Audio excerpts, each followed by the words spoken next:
আজি আমাৰ কোকৰাঝাৰত বড়োলেণ্ড বিশ্ববিদ্যালয়ে এটা নতুন ৰূপ পাইছে। মই আজিৰ সভাতে ঘোষণা কৰিব খোজো যে অহা 3 বছৰৰ ভিতৰত আমি কোকৰাঝাৰ গভৰ্ণমেণ্ট কলেজকো আমি কোকৰাঝাৰত এখন নতুন বিশ্ববিদ্যালয় হিচাপে আমি আগবঢ়াই লৈ যাম। সেই কথা মই আপোনালোকক দিব পাৰো।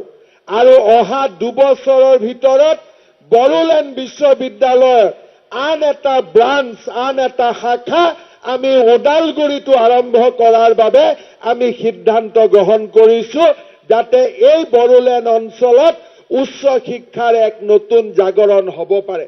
আজি আমাৰ কোকৰাঝাৰত বড়োলেণ্ড বিশ্ববিদ্যালয়ে এটা নতুন ৰূপ পাইছে। মই আজিৰ সভাতে ঘোষণা কৰিব খোজো যে অহা 3 বছৰৰ ভিতৰত আমি কোকৰাঝাৰ গভৰ্ণমেণ্ট কলেজকো আমি কোকৰাঝাৰত এখন নতুন বিশ্ববিদ্যালয় হিচাপে আমি আগবঢ়াই লৈ যাম। সেই কথা মই আপোনালোকক দিব পাৰো। আৰু অহা 2 বছৰৰ ভিতৰত বড়োলেণ্ড বিশ্ববিদ্যালয়ৰ আন এটা ব্ৰাঞ্চ, আন এটা শাখা আমি ওদালগুৰিটো আৰম্ভ কৰাৰ বাবে আমি সিদ্ধান্ত গ্ৰহণ কৰিছো, যাতে এই বড়োলেণ্ড অঞ্চলত উচ্চ শিক্ষাৰ এক নতুন জাগৰণ হ'ব পাৰে।